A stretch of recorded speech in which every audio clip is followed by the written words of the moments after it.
한글 단어 조성 원리를 통한 한글 문해력 강좌 한자 공부의 왕도 71번째 시간 시작하도록 하겠습니다. 오늘도 우리는 세 획에 해당하는 부수 하나를 살펴보고 넘어갈 건데요. 작다라는 의미의 소자 부수가 되겠습니다. 소자 부수를 쓰는 한자들 대표적인 것을 좀 몇 개 살펴보면 작다라는 거 본인을 뜻하는 소자가 있고 적다라는 의미의 소자가 있고 마땅하다 할 때의 약자입니다. 근데 우리가 그 약자와 간체를 헷갈리면 안 돼요. 약자는 간체가 아닙니다. 약자는 대만 한자에서 나온 거고요. 한국이나 일본에서 쓰고 있는 거고요. 중국의 간체자하고는 다른 겁니다. 그건 참고하시면 되겠고, 뾰족하다라는 의미의 창자, 이제 숭상하다라는 의미의 상자가 되겠습니다. 그래서 오늘 첫 번째 한자는 소자가 되겠습니다. 소라는 의미는 작다라는 의미인데요. 내려긋고 삐침으로 올린 다음에 양쪽에 점을 찍어주는 구조가 되겠습니다. 작다라는 말과 적다라는 말은 이제 차이가 있죠. 작다라는 것은 크기가 조그맣다라는 뜻이고, 적다라는 말은 양이 조금이다 라는 뜻입니다. 그러니까 그 차이를 염두에다 두시기 바라겠고요. 하나, 둘, 셋 해서 총 3획에 해당하는 글자가 되겠습니다.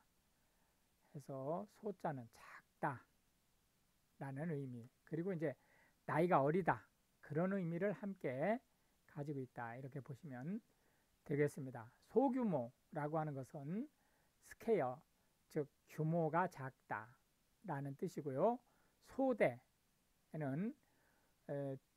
독립 작전을 펼 수 있는 최소 단위를 얘기합니다. 독립작전을 펴려면 장교가 들어가야 되죠. 그러니까 장교로 이루어지는 최소 단위가 소대가 된다 이렇게 보시면 되겠습니다.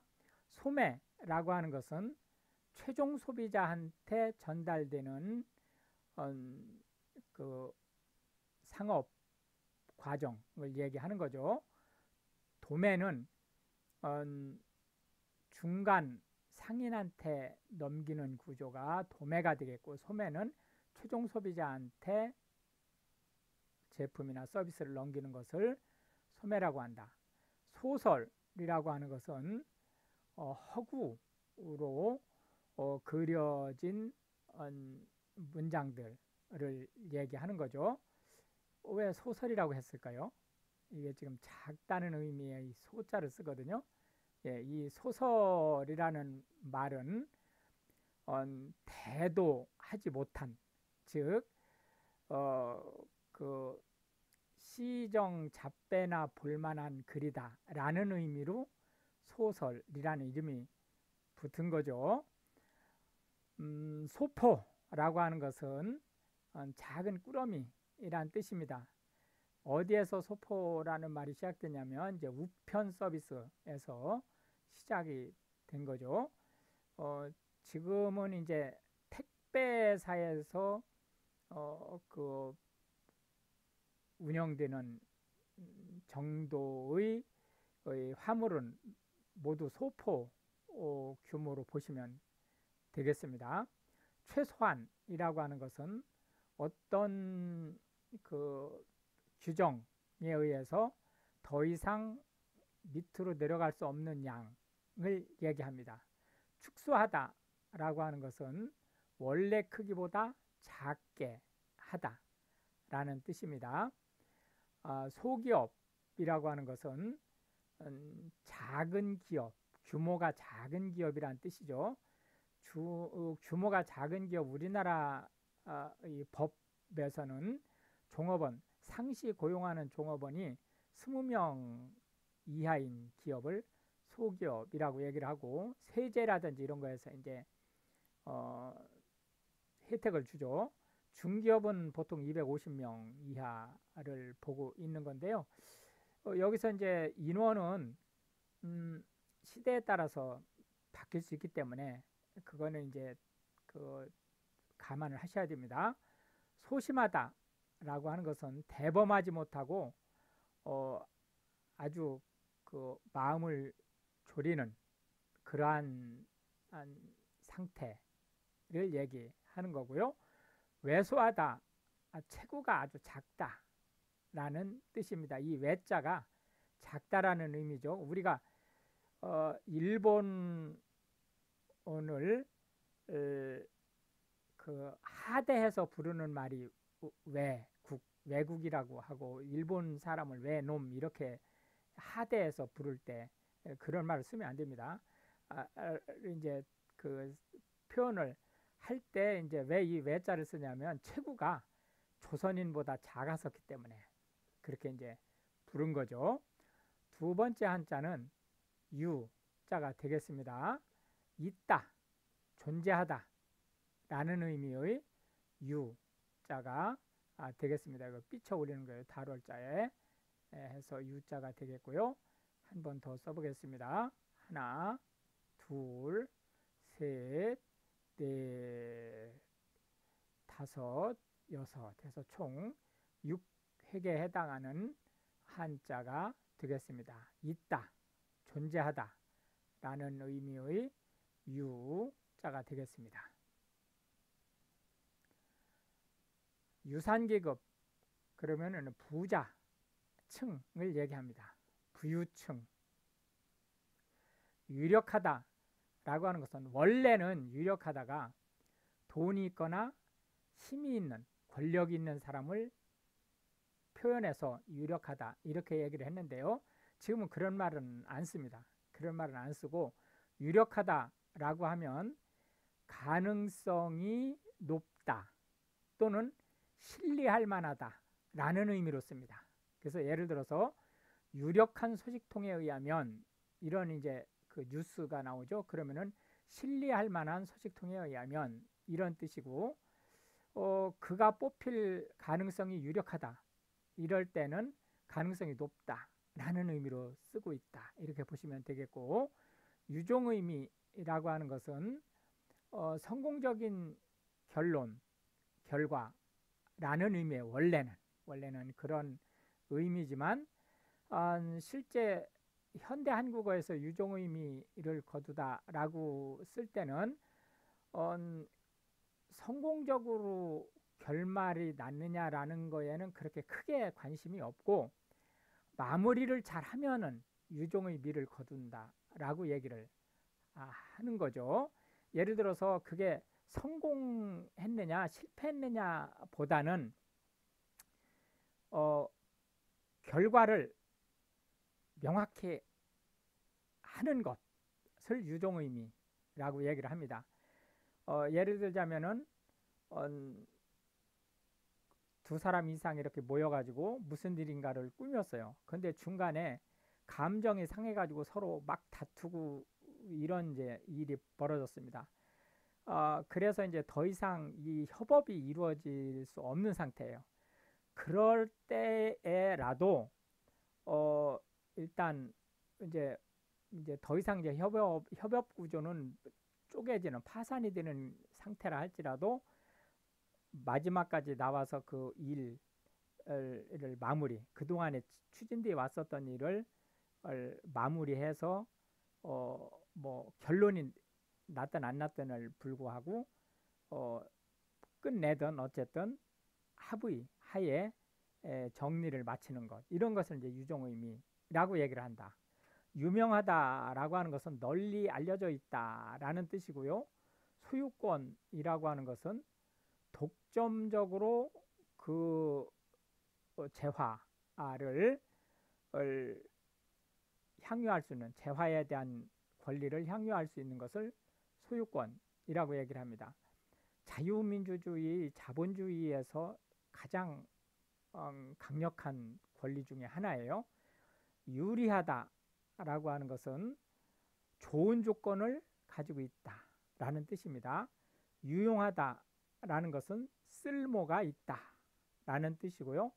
향유하다 라고 하는 것은 누렸다 그런 뜻입니다. 이게 지금 네이버 영어 사전에서 enjoy라고 그 번역을 했는데 enjoy라는 말이 틀린 건 아니에요. 향유가 틀린 건 아니지만 정확한 의사 표현을 하는 데는 좀 문제가 있습니다.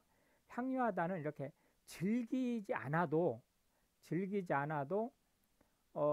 좋은 말로 누린 것을 향유하다라고 얘기를 합니다. 그래서 예를 들자면은 즐거운 인생을 살았는데 40살에 죽었다. 그러면은 40년을 향유하다 이런 식으로 표현을 안 합니다.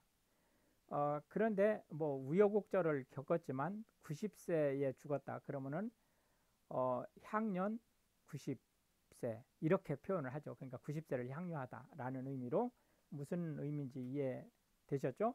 고유명사라고 하는 것은 이 세상에서 하나뿐인 그 주체 또는 객체에게 붙이는 이름을 얘기하는 거고요. 유기체라고 하는 것은 원래 이제 화학에서 유기체라고 하는 것은 연소를 시켰을 때 탄소 성분이 남는 것을 유기체라고 합니다. 그런데 이제 일반 사회에서 그건 이제 화학이라고 하는 학문 분야고 일반 사회에서는 유기체를 어떻게 개념을 짓느냐면 소속된 요소들이 서로 긴밀한 영향을 주는 구조를 유기체라고 얘기를 합니다. 그래서 예를 들자면 어떤 조직이 있는데 뭐 인사 파트가 있고 재무 파트가 있고 뭐 영어 파트가 있고 이렇게 있어요. 그런데 이게 제멋대로 다 그 노는 막말로 표현해서 제멋대로 노는 그런 상태라서 아무런 서로 간에 도움을 안 주는 조직이다. 그럼 그건 유기체가 아닌 거예요. 이제 마지막 한자는 졸자가 되겠는데요. 이 졸자는 군사졸 또는 병사졸 이런 이제 그 표현을 하고 있습니다. 그래서 졸자는 군사를 얘기한다. 근데 실제는 여기서 군사졸이라고 하는 표현은 맞지 않는 표현이에요. 왜 그러냐면 이 졸은 병사를 의미하는 거지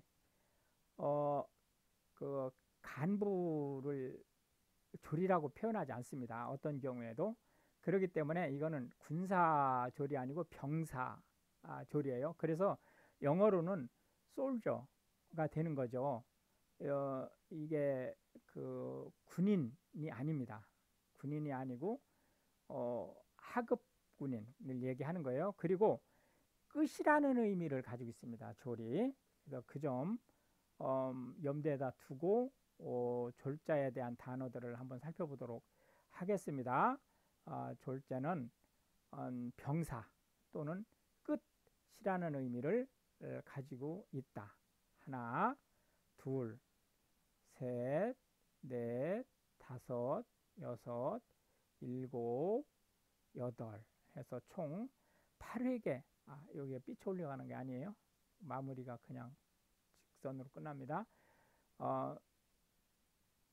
8회개에 해당하는 한자다. 졸병 그러면 이제 그 병사 우리나라로 말하면 이병에서 병장까지를 얘기하는 겁니다. 오합지졸이라고 하는 것은 까마귀들이 모이면 질서가 없다라는 의미의 말이에요. 이 자체가. 그래서 이거는 전혀 그 체계가 안 잡힌 무리를 얘기하고 이 오합지졸을 영어로 표현을 하면 이게 이제 폭도라는 의미를 가지고 있습니다. 그건 참고하시면 되겠고요. 졸개라고 하는 것은 하수인이란 뜻입니다. 졸장부라고 하는 것은 여기서 장부할 때 이 장부는 장군이라는 뜻이 아닙니다. 장부라는 것이 사나이란 뜻이에요. 그러니까 졸한 사나이니까 간이 콩알 만한 사내라는 뜻입니다. 그래서 겁이 많아서 무엇인가를 제대로 일을 용감하게 하지 못하는 그러한 사람을, 그것도 여자를 얘기하는 게 아니에요. 남자를 얘기하는 거죠. 창졸간이라고 하는 것은 너무 갑작스러운 일이라서 대처를 제대로 못했다, 그런 의미를 가지고 있는 겁니다. 졸이라고 하는 것은 죽음을 얘기하는 거고요. 졸하다 그럼 죽었다 라는 뜻입니다. 졸업은 학업을 졸했다는 거죠. 마쳤다 라는 얘기고요. 졸업장은 정규 과정을 마친 거에 대한 증명서예요. 졸도하다는 정신이 졸하다, 그러니까 정신이 혼미해졌다, 잠시 나갔다. 정신이 나가면은 이제 뭐 이상해지는 거고, 잠시 나간 거예요. 그래서 여기서 잠시 나간 건 죽은 상태와 거의 같은 거예요. 뇌졸중, 이게 증이 아니고 중입니다. 뇌졸중이라고 하는 것은 뇌가 졸한 중이다 이런 뜻이에요. 뇌가 졸한 중, 그러니까 뇌가 페인트 상태, 즉 정신을 못 차리는 상태가 현재 중이니까 진행 중이다 라는 뜻을 가지고 있습니다. 이렇게 해서 이제 오늘도 우리는 한 개의 그리고 참고로 우리가 요 졸장부 할 때 이거하고 관련돼서 우리가 졸장 밑에 용맹한 병사가 없고 뭐 용장 밑에 그 비겁한 병사가 없다 이런 말이 있죠. 근데 그 말은 맞지 않는 말이에요. 졸장이라는 말은 없습니다. 예, 국어사전뿐만이 아니고 시사사전이라든지 이런 데서도 졸장이라는 말 쓰지 않습니다. 그렇기 때문에 그거는 참고하시면 되겠고요. 이렇게 해서 이제 오늘도 우리는 한 개의 부수와 세 개의 한자, 그리고 각 한자에 대한 현대 한국어에서 많이 쓰이고 있는 단어들 10개씩을 살펴보았는데요. 이것이 한글 문해력 향상에 도움이 되고, 특히 외국인으로서 한국어를 배우시는 분들한테 한국어 단어 조성 원리, 그리고 그 단어가 어떻게 파생됐는지 또 어떻게 사용되는지 이런 부분들에 대한 것을 정확하게 이해하시는 데 크게 도움이 되기를 바라겠습니다.